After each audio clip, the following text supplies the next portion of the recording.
कुछ बात कर लेते हैं मुल्क में इस वक्त जारी उस आईनी बहरान के हवाले से कि जिसकी वजह से वैसे लग रहा है कि सुप्रीम कोर्ट दो हिस्सों में तकसीम हो चुकी है। आपको याद होगा कि बड़े मुनसिफों के आपसी इख्तलाफात मंजर आम पर आए थे और अब तो ऐसा हो रहा है कि ये हर जबान ज़द-ए-आम हो रहे हैं। जस्टिस मंसूर अली शाह साहब ने खत लिखा था, प्रैक्टिस एंड प्रोसीजर कमेटी के इजलास में शिरकत उन्होंने इख्तियार नहीं की थी, जिसके ऊपर अब हमने देखा कि चीफ जस्टिस काजी फायजीसा साहब ने भी एक ख़त की सूरत में अपना जवाब दिया है, जिसमें 11 तौजीहात पेश की गई हैं कि किन वजूहात की बिना पर ये सब कुछ हुआ।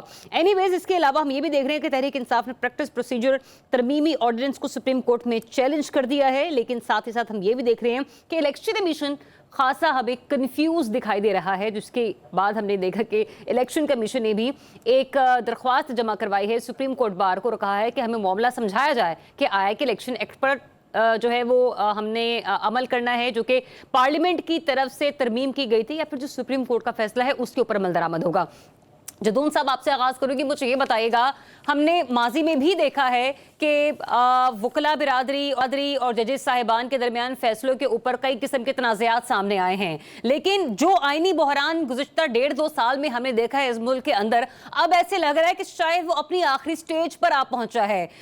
दोनों ही आला ओहदों की शख्सियात हैं और दोनों के दरमियान जिस किस्म का खतो खिताबत का मामला चल रहा है, आपको लगता है ये दुरुस्त है या फिर जजेस को ये अपने मामलात एक बंद कमरे में बैठकर निबेड़ना होंगे, इन्हें सुलझाना होगा, इन्हें सॉर्ट आउट करना होगा? आवाज आई नहीं रही मुझे। बहुत शुक्रिया। देखें, ये बड़ा अनफॉर्चुनेट है। देखें ना, सुप्रीम कोर्ट के जज जो हैं वो सबसे ऊपर तो पाकिस्तान की, उसमें जब पहुंचते हैं तो वो हाई कोर्ट से आते हैं, चीफ जस्टिस होते हैं बाद में, तो ये इस तरह की चीज़ें जो हैं बड़ी अनफॉर्चुनेट है। अब ये तो ब्लेम गेम नहीं करनी चाहिए कि ये क्या है वो क्या है। अब दोनों तरफ से ख़त किताबत शुरू हो गई है और ख़त किताबत का सिलसिला सबसे पहले जो सुप्रीम कोर्ट में रवायत डाली है वो काजी फायजीसा साहब ने डाली है।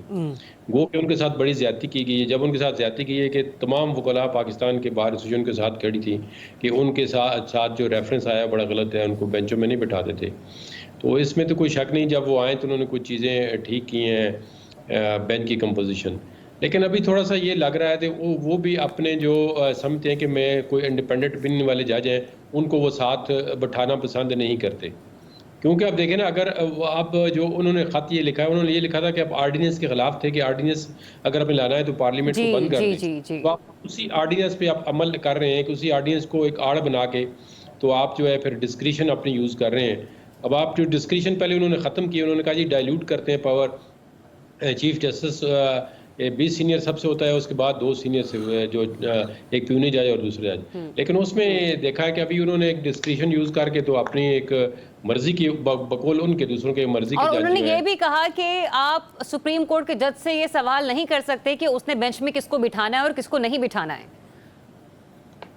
नहीं, देखे ना, अगर वो कहते हैं कि वो सवाल नहीं कर सकते तो वो तो बेंच से जो है बेंच के अंदर बैठे हुए मतलब करते थे एतराज खुद कि जी। अब उन्होंने एक दफा व्हाट्सएप पे एक चीज निकाली, उन्होंने कहा जी ये मेरे पास आई है। अच्छा, तो मैं इसके मुताबिक उन्होंने कहा जी व्हाट्सएप पे, उन्होंने कहा जी ये मेरे पास व्हाट्सएप है। अब फिर सब बेंच ने क्वेश्चन किया जी व्हाट्सएप पे आप कैसे आई हैं और इन चीजों को हम इस बेंच में किस तरह सुन सकते हैं जो चीजें आपके पास व्हाट्सएप पे आई हैं। तो इनको दिल बड़ा करना चाहिए। देखें, एक पब्लिक इंटरेस्ट जो जुडिशियल रूल ऑफ लॉ है, कॉन्स्टिट्यूशन में अब अनबाइस्ड होकर हर एक जज को जो है वो काम करना चाहिए।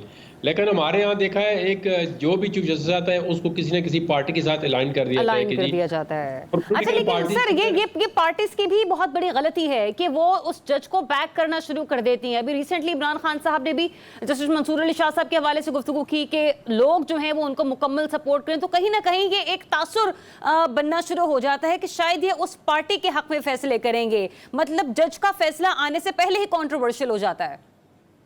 नहीं, ये बिल्कुल गलत काम है कि क्यों पार्टियां उनको कहती हैं जी कि ये हमारे जज हैं। वो जज पूरे पाकिस्तान के लिए हैं। सिर्फ आपने देखना है कि उनकी जजमेंट को देखें और अगर पब्लिक डोमेन में जजमेंट आती है तो आप जजमेंट को क्रिटिसाइज करें, लेकिन जज को क्रिटिसाइज न करें। देखें ना, आप जजमेंट तो किसी भी पोलिटिकल पार्टी के खिलाफ आएगी, वो इसको एक्सेप्ट नहीं करेगी। उमर बंदयाल ने जब नेशनल असेंबली को रिस्टोर किया, कासिम सूरी की जो रूलिंग थी उसको सेटिस्फाइड किया, तो पीटीआई ने सबसे ज्यादा उन पे क्रिटिसाइज किया।